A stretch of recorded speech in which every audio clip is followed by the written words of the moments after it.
ओम शांति। आज 31 जनवरी 2023 के बाबा के अनमोल मधुर महावाक्य सुनेंगे। आज की मुरली में बाबा ने एक बहुत सुंदर बात कही है कि बच्चे, भक्ति मार्ग में भक्तों के संस्कार है भगवान से कुछ न कुछ मांगने का। लेकिन जब बाप के बच्चे बनते हो, दाता के बच्चे बनते हो, तो बाबा कहे ये मांगने के संस्कार तुम्हारे में नहीं होना चाहिए। और ही बाबा ने हम बच्चों को कामधेनु बनाया है, अर्थात जो सबकी मनोकामनाएं पूर्ण करने वाले हैं। तो जो सबकी मनोकामनाओं को पूर्ण करते हैं वह मांगेंगे कैसे? लेकिन सहज विधि है, जितना बाप को याद करते जाएंगे बाबा सब आशाएं पूर्ण कर देते हैं और इसीलिए संपन्न हो जाते हैं, भरपूर हो जाते हैं, तो मांगने की दरकार ही नहीं रहती। तो सुनते हैं आज बाबा के मधुर महावाक्य। ओम शांति। मीठे बच्चे, तुम हो मोस्ट लकी बच्चे। क्यों? क्योंकि तुम्हारे सन्मुख स्वयं बाप है, वह तुम्हें सुना रहे हैं।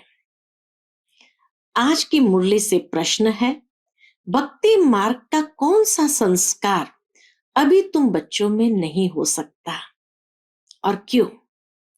उत्तर है, भक्ति मार्ग में जिस भी देवी या देवता के पास जाएंगे उससे कुछ न कुछ मांगते ही रहेंगे।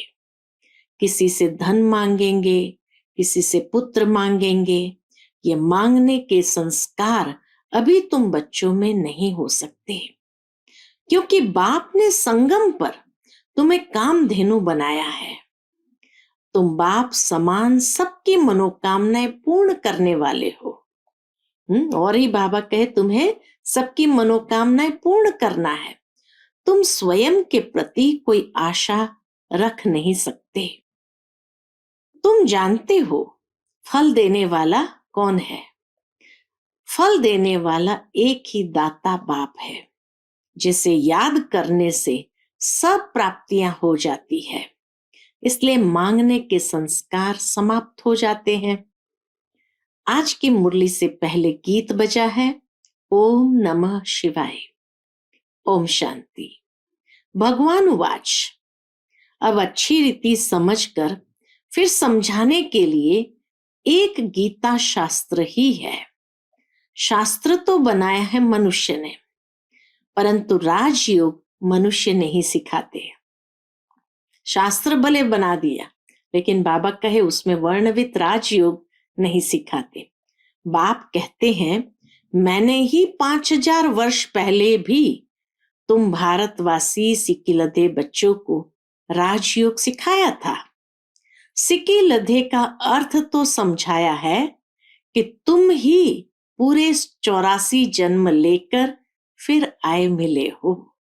84 जन्मों के बाद आकर बाबा से मिले हैं, इसीलिए सिक्की लधा कहा जाता है। 5000 वर्ष पहले भी तुम मिले थे और तुम आकर ब्रह्मा मुख वंशावली अर्थात ब्राह्मणी बने थे।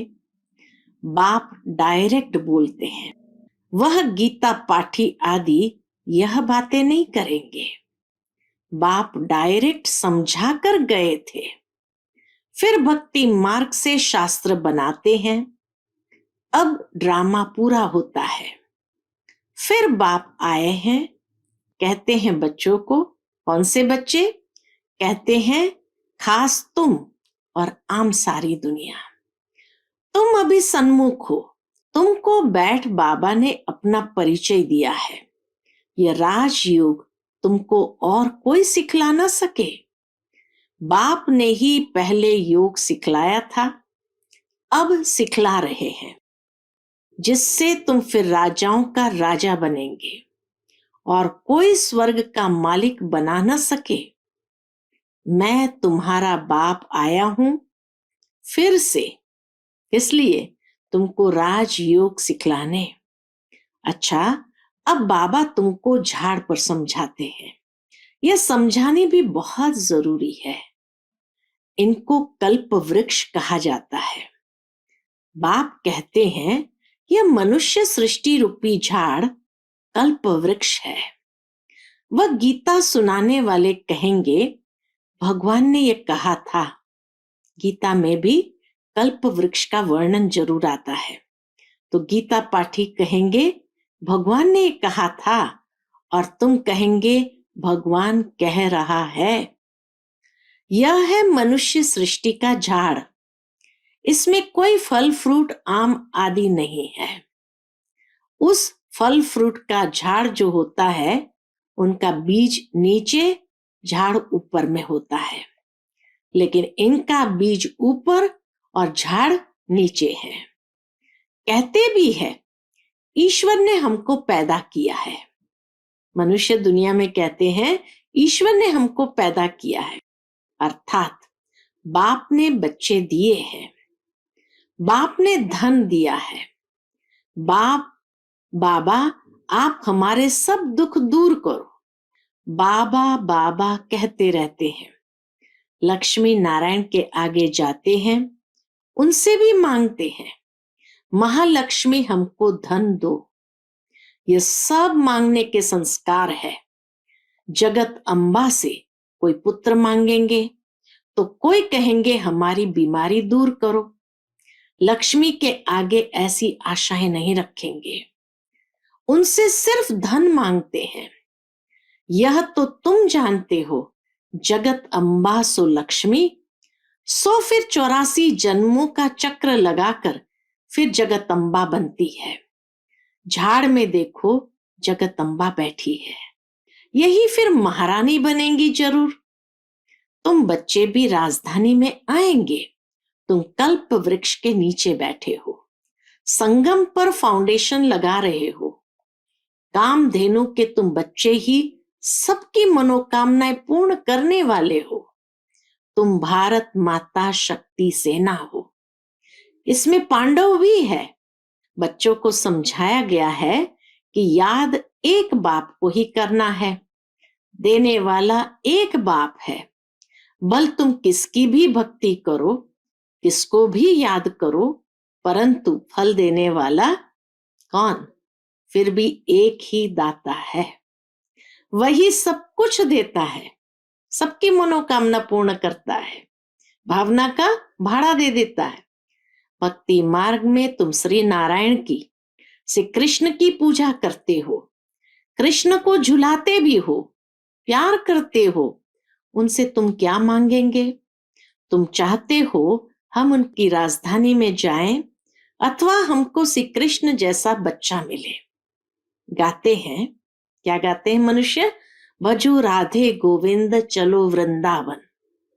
जहां राज्य भाग्य करते थे वैकुंठ में, वहां चलने के लिए गाते हैं।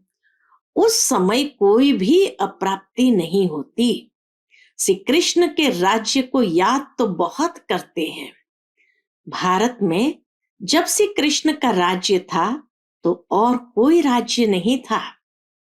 अब बाप आए हैं, कहते हैं चलो। कहां? चलो कृष्णपुरी में। चलकर श्री कृष्ण की पत्नी बनो या राधे का पति बनो, बात एक ही है। वहां विष नहीं मिलेगा। वह है ही संपूर्ण निर्विकारी दुनिया।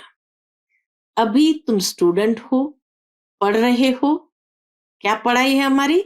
नर से नारायण, बेगर से प्रिंस बनने के लिए। यहां भल कोई करोड़पति है, 50 करोड़ है, लेकिन तुम्हारी भेंट में वह गरीब है। हमारे पास अविनाशी खजाना है, तो हमारी भेंट में तो वह गरीब है, क्योंकि यह सब उनका धन मिट्टी में मिल जाना है। कुछ भी साथ नहीं चलेगा, हाथ खाली जाएंगे। तुम तो हाथ भरतू करके जाते हो। बाबा कहे तुम तो हाथ भरतू करके जाते हो, वो भी 21 जन्मों के लिए। अभी तुम राजयोग सीख रहे हो, फिर सतयुग में आकर राज्य करेंगे। तुम पुनर्जन्म लेते वर्णों में आते रहते हो। सतयुग में है 16 कला, त्रेता में है 14 कला, फिर भक्ति मार्ग शुरू होता है, फिर इब्राहिम बुद्ध आते हैं। क्राइस्ट के 3000 वर्ष पहले देवी देवताओं का राज्य था। अब सारा झाड़ जर्जरीभूत अवस्था को पाया हुआ है। अभी तुम कल्प वृक्ष के नीचे संगम पर बैठे हो। इसको कहा जाता है कल्प का संगम अथवा कलयुग और सतयुग का संगम। सतयुग के बाद त्रेता, फिर त्रेता के बाद द्वापर और कलयुग का संगम। कलयुग के बाद फिर सतयुग जरूर आएगा, बीच में संगम जरूर चाहिए। कल्प के संगम युगे बाप आते हैं। उन्होंने कल्प अक्षर बदल सिर्फ युगे युगे लिख दिया है। विस्मृत हो गया कल्प शब्द और युगे युगे लिख दिया है। बाप कहते हैं मैं निराकार परमपिता परमात्मा ज्ञान का सागर हूं। भारत में ही शिव जयंती गाई जाती है। श्री कृष्ण तो ज्ञान दे न सके। तुम कहते हो हम स्वर्ग में श्री कृष्ण के साथ मिलेंगे। बाप कहते हैं भक्ति में श्री कृष्ण का साक्षात्कार मैं तुमको कराता हूं। शिव जयंती पर बहुत प्रेम से उनको झूला झुलाते हैं, पूजा करते हैं। उनको जैसे सच सच श्री कृष्ण दिखाई पड़ता है। साक्षात्कार होगा, कृष्ण का चित्र होगा तो उनको भी उठाकर भाकी पहनेंगे। भक्ति मार्ग में मैं ही मदद करता हूं। कितना कार्य द्वापर से बाबा का शुरू हो जाता है, सबकी भक्ति का फल देने का। तो बाबा कहे भक्ति मार्ग में मैं ही मदद करता हूं, दाता मैं हूं। लक्ष्मी की पूजा करते हैं, अब वह तो है ही पत्थर की मूर्ति, वह क्या देंगी? देना फिर भी मुझे ही पड़ता है। साक्षात्कार भी मैं ही कराता हूं, यह भी ड्रामा में नूंद है। जैसे कहते हैं परम पिता परमात्मा के हुक्म पे पत्ता पत्ता हिलता है, क्योंकि वह समझते हैं पत्ते पत्ते में परमात्मा है। क्या परमात्मा बैठ पत्ते को हुक्म करेगा क्या? यह तो ड्रामा बना हुआ है, ये प्रकृति का काम है। अभी तुम जैसी एक्ट कर रहे हो वह कल्प के बाद भी तुम ऐसे ही करेंगे। जो कुछ शूटिंग में शूट हुआ वही चलेगा, उसमें कुछ फर्क नहीं पड़ सकता। ड्रामा को भी अच्छी रीति समझना है। बाप समझाते हैं बेहद का सुख कल्प कल्प भारत को ही मिलता है, परंतु जो ब्राह्मण बनते हैं वही वर्णों में आते हैं। 84 जन्म लेते हैं, फिर औरों के जन्म नंबरवार कम होते जाएंगे। कितने छोटे छोटे मठ पंथ है, बल उन्हों की महिमा है क्योंकि पवित्र है। स्वर्ग का रचयिता तो बाप है, और कोई मनुष्य थोड़ी स्वर्ग रचेगा।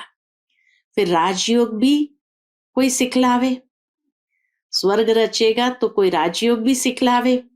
अभी तुम श्री कृष्णपुरी में जाने के लिए राजयोग सीख रहे हो। पुरुषार्थ हमेशा ऊंचा करना चाहिए। तुम कहते हो श्री कृष्ण जैसा बच्चा मिले, श्री कृष्ण जैसा पति मिले, श्री कृष्ण ही श्री नारायण बनता है, फिर श्री कृष्ण जैसा क्यों कहते हो? पूछते बाबा फिर श्री कृष्ण जैसा क्यों कहते? तुमको तो कहना चाहिए नारायण जैसा पति मिले। नारद ने भी कहा हम लक्ष्मी को वरे, राधे के लिए नहीं कहा। बाप समझाते हैं तुमको कृष्णपुरी चलना है तो खूब पुरुषार्थ करो। वह है श्री कृष्ण का दैवी कुल, कंस का है आसुरी कुल। तुम अभी हो संगम पर। शूद्र संप्रदाय तो ब्राह्मण ब्राह्मणी कहला न सके। जो ब्राह्मण न कहलाए वह शूद्र वर्ण के हैं। भारत की ही बात है, भारत ही स्वर्ग बनता, फिर भारत ही नरक बन जाता है। लक्ष्मी नारायण को भी 84 जन्म ले रजो तमो में आना ही है। जबकि वह भी चक्र में आते हैं, तो बुद्ध आदि वापस निर्वाण धाम में कैसे जा सकते हैं? कोई तो कह देते कृष्ण सर्वव्यापी है। जिधर देखो कृष्ण ही कृष्ण है। राम के भक्त कहेंगे राम सर्वव्यापी है, वह कृष्ण को नहीं मानेंगे। बाबा के पास एक राधा पंथी आया था, कहता था राधे ही राधे, राधे हाजरा हजूर है, तेरे में मेरे में राधे ही राधे है। गणेश का पुजारी कहेगा तेरे में मेरे में गणेश ही गणेश है। क्रिश्चियन फिर कहते हैं क्राइस्ट गॉड का सन है, बच्चा है। अरे क्राइस्ट सन था तो तुम किसके सन हो? तुम किसके बच्चे हो? अनेक मत मतांतर है, रास्ता कोई को भी मिलता नहीं, सिर्फ माथा टेकते भटकते रहते हैं। मुक्ति और जीवन मुक्ति भगवान ही देंगे ना, उनसे हम क्या मांगे? कोई को पता ही नहीं। बाप को न जानने कारण क्या बन गए? निधन के बन गए हैं। फिर धनी आकर धन का बनाते हैं। मनुष्य कितने धक्के खाते हैं। समझते हैं भक्ति से भगवान मिलेगा। बाप कहते हैं मैं आता ही हूं अपने समय पर। भल कोई कितना भी पुकारे, परंतु मैं आता हूं संगम पर। एक ही बार भारत को स्वर्ग बनाए, सबको शांति में भेज देता हूं। फिर नंबरवार अपने अपने समय पर आते हैं। जो देवी देवता थे वह भी सब आत्माएं बैठी हुई है, फिर से अपना राज्य भाग्य ले रहे हैं। अभी तो देवी देवता धर्म ही नहीं है, सब अपने को हिंदू कहलाने लग पड़े हैं। ड्रामा अनुसार फिर भी ऐसा होगा। जो कुछ हो चुका है वह फिर रिपीट होगा। फिर ऐसे हम चक्र में आएंगे, इतने जन्म लेंगे। हिसाब निकालो, हर एक धर्म वाले पीछे कितने जन्म लेंगे। झाड़ पर समझाना बहुत सहज है। आपे ही मनुष्य को टच होगा कि कोई की प्रेरणा से ये विनाश ज्वाला की तैयारी हो रही है। यूरोपवासी यादव बॉम्ब्स बनाते हैं। वह भी कहते हैं, क्या कहते हैं? हमको कोई प्रेरणा देने वाला है। हम जानते हैं कि इससे हम अपने ही कुल का विनाश करते हैं। न चाहते हुए भी ये मौत का सामान बनाते हैं। धीरे धीरे प्रभाव पड़ेगा। धीरे धीरे झाड़ बढ़ता है ना। कोई कांटे से कली, कोई फूल बनते हैं। कोई कोई फूलों को भी तूफान लगता है तो मुरझा जाते हैं। बाबा ने कल्प कल्प कहा था। क्या कहा था? आश्चर्यवत सुनंती कथंती। अब फिर बाबा खुद कह रहे हैं, हमारे पास आवंती, ब्रह्मा कुमार कुमारी बनंती कथंती। फिर भी अहो मम माया, अच्छे अच्छे बच्चों को खावंती, खा गई। आगे चलकर देखना कैसे अच्छे अच्छे बच्चे भी खत्म हो जाते हैं। जो पास्ट हो गया सो फिर अब प्रेजेंट में बाप समझाते हैं। फिर भक्ति मार्ग में शास्त्र बनाएंगे। ये ड्रामा ऐसे बना हुआ है। अब बाप आकर ब्रह्मा द्वारा सभी वेदों शास्त्रों का सार समझा रहे हैं। जो धर्म स्थापन करते हैं उनके नाम पर ही शास्त्र बनाते हैं, उसको धर्म शास्त्र कहा जाता है। देवी देवता धर्म का शास्त्र एक ही गीता है। हर एक धर्म का एक शास्त्र होना चाहिए। श्रीमद् भगवद गीता ठीक है, भगवानुवाच है। भगवान ने आदि सनातन देवी देवता धर्म की स्थापना की। यह है सबसे प्राचीन धर्म। हर एक धर्म का अपना अपना शास्त्र है और पढ़ते रहते हैं। अभी तुम देवता बनते हो, लेकिन तुमको शास्त्र पढ़ने की दरकार नहीं। वहां शास्त्र होता ही नहीं। सतयुग में शास्त्र होता ही नहीं। ये सब खत्म हो जाएंगे। फिर गीता कहां से आई? फिर गीता कहां से आई? द्वापर में बैठ मनुष्य ने बनाई। जो गीता अभी है, फिर भी वही गीता खोज कर निकालेंगे। जैसे कल्प पहले बनाई है, वैसे फिर से ये शास्त्र बनेंगे। भक्ति मार्ग की सामग्री बनती ही जाएगी। बाप समझाते हैं, सिकिलदे बच्चे, मुझ बाप की श्रीमत पर चल, श्रेष्ठ बनो। तुम अभी संगम युग पर राजयोग सीख रहे हो, जबकि कलयुग को सतयुग बनाना है। उन्होंने कल्प की आयु लंबी बताए। क्या किया? सबको घोर अंधेरे में डाल दिया है। मनुष्य तो मूंझे हुए हैं। ड्रामा अनुसार तुम बच्चों को ही बेहद के बाप से वर्षा लेना है। बाबा ने बहुत युक्तियां बताई है। सिर्फ बाबा को याद करो, चार्ट रखो, भोजन बनाने समय भी याद करो। भोजन बनाने समय पति बच्चा याद पड़ता है, तो शिव बाबा क्यों नहीं पढ़ सकता? मनुष्य याद पढ़ सकते हैं, तो शिव बाबा क्यों नहीं पढ़ सकता? यह तुम्हारा काम है। बाबा बुद्धि की सीढ़ी देते हैं। बाबा बुद्धि की सीढ़ी देते हैं, फिर चढ़ो न चढ़ो, यह है तुम्हारा काम। जितना याद करेंगे उतनी सीढ़ी चढ़ते जाएंगे, नहीं तो इतना सुख नहीं मिलेगा। अच्छा, मीठे मीठे सिकिलदे, अर्थात 5000 वर्ष के बाद फिर आए मिले हुए बच्चों को नंबरवार पुरुषार्थ अनुसार माता पिता बाप दादा का याद प्यार और गुड मॉर्निंग। मीठे मीठे रूहानी बाप का रूहानी बच्चों को नमस्ते। हम सभी बच्चों का माता पिता बाप दादा को याद प्यार, गुड मॉर्निंग और नमस्ते। नमस्ते, शुक्रिया बाबा, शुक्रिया। आज की मुरली से धारणा के लिए मुख्य सार है। पहली पॉइंट, कृष्णपुरी में चलने के लिए पुरुषार्थ बहुत अच्छा करना है। शूद्रपन के संस्कारों को परिवर्तन कर पक्का ब्राह्मण बनना है। दूसरी पॉइंट, बुद्धि बल से याद की सीढ़ी पर चढ़ना है। सीढ़ी चढ़ने से ही अपार सुख का अनुभव होगा। आज का बाप दादा का मधुर वरदान हम बच्चों के प्रति है।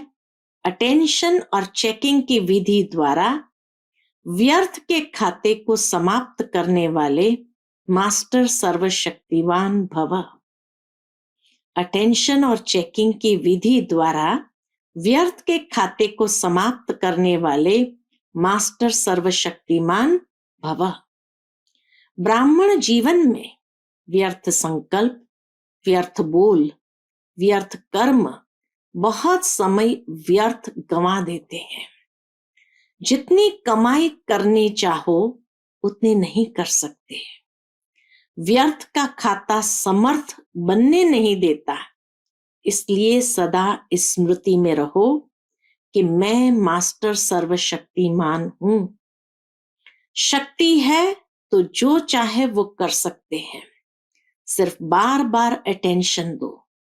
जैसे क्लास के समय व अमृत वेले की याद के समय अटेंशन देते हो, ऐसे बीच बीच में भी अटेंशन और चेकिंग की विधि अपना लो, तो व्यर्थ का खाता समाप्त हो जाएगा।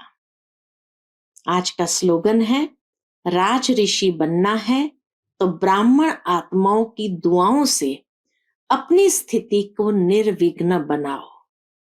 राज ऋषि बनना है तो ब्राह्मण आत्माओं की दुआओं से अपनी स्थिति को निर्विघ्न बनाओ। अच्छा, ओम शांति।